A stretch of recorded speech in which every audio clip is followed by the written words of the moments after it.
নমস্কার বন্ধুরা, আমি সুমি দে। আমাদের বাঙালি রান্নাঘরে আপনাদের স্বাগত। আজ আমি আপনাদের জন্য নিয়ে এসেছি বাদাম চাটনি।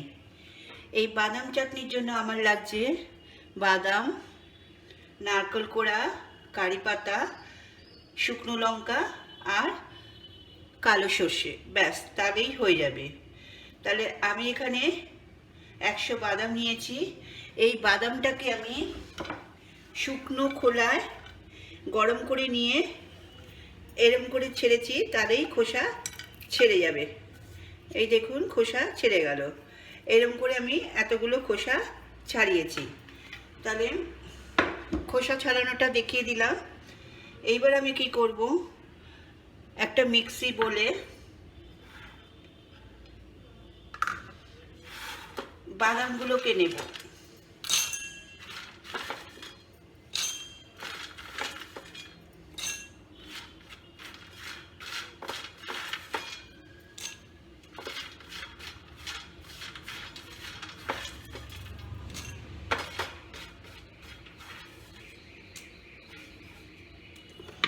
বাদামগুলো নিয়ে আমি মিক্সিতে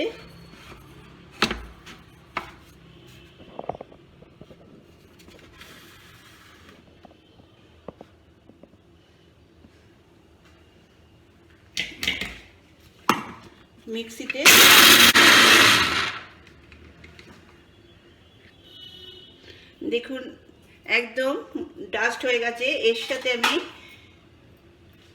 এই নারকেল কোড়াটা দিয়ে দেব।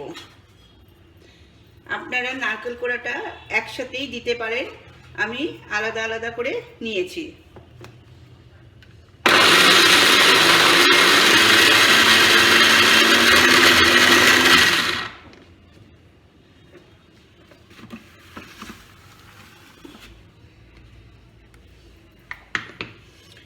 আমার পেস্টটা তৈরি হয়ে গেল। এবারে গ্যাস জ্বালিয়েছি। গ্যাসটা আগেই জ্বালিয়ে রেখেছিলাম কড়াইটাকে গরম করবার জন্য। এবার এতে 2 টিস্পুন মতো আমি তেল দেব। 1 2 টিস্পুন মতো আমি তেল দিলাম।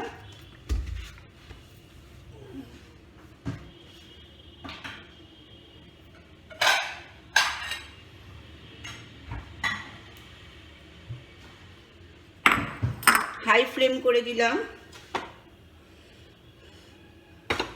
তেলটা একটু গরম হতে হতে বলে রাখি, আমার রেসিপি যদি আপনাদের ভালো লাগে প্লিজ আমাদের বাঙালি রান্নাঘর চ্যানেলকে সাবস্ক্রাইব করবেন আর পাশে থাকা বেল বটনে ক্লিক করবেন। তাহলে আমাদের সমস্ত রেসিপি আপনার মোবাইলের ফোনে নোটিফিকেশনে পৌঁছে যাবে। অবশ্যই বন্ধুদের মধ্যে শেয়ার করবেন আর লাইক কমেন্ট করে আমাকে উৎসাহিত করবেন। এবার তেলটা গরম হয়ে এসছে। এর মধ্যে আমি দিয়ে দিলাম 4-5টা কারি পাতা, দেখছেন, 2টো শুকনো লঙ্কা আর হাফ টিস্পুন মতো কালো সর্ষে। এটা ফোড়ন হতে হতে এটা আমি এখানে ঢেলে দিই।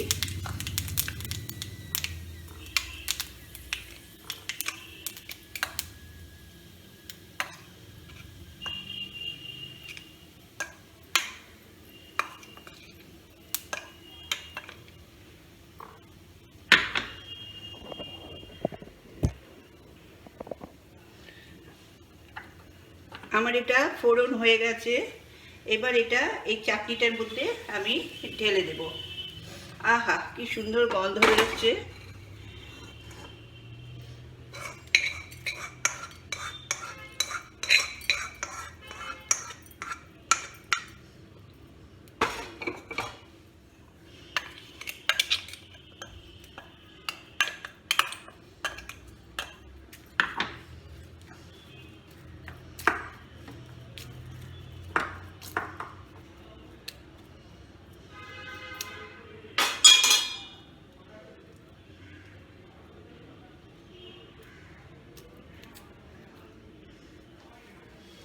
দেখুন আমার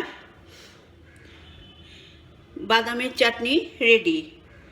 এই চাটনিটা আপনি ধোসা, পেদু বড়া বা যে কোনো সাউথ ইন্ডিয়ান খাবারের সাথে খেতে পারেন।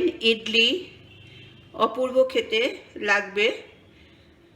এখানে আপনারা ইচ্ছে করলে একটু সামান্য চিনি দিতে পারেন, কিন্তু যেহেতু এটা সাউথ ইন্ডিয়ান ডিশ সেহেতু ওরা চিনি খায় না, আপনাদের ইচ্ছে হলে দিতে পারেন।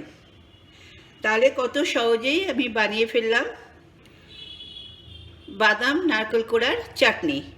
লোকে বাদাম চাটনিই বলে, এটা সম্পূর্ণ সাউথ ইন্ডিয়ান ডিশ।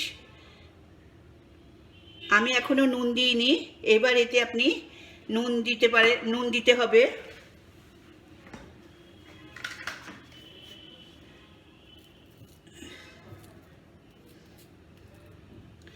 নুনটা গরম অবস্থায় দেবেন, তাহলে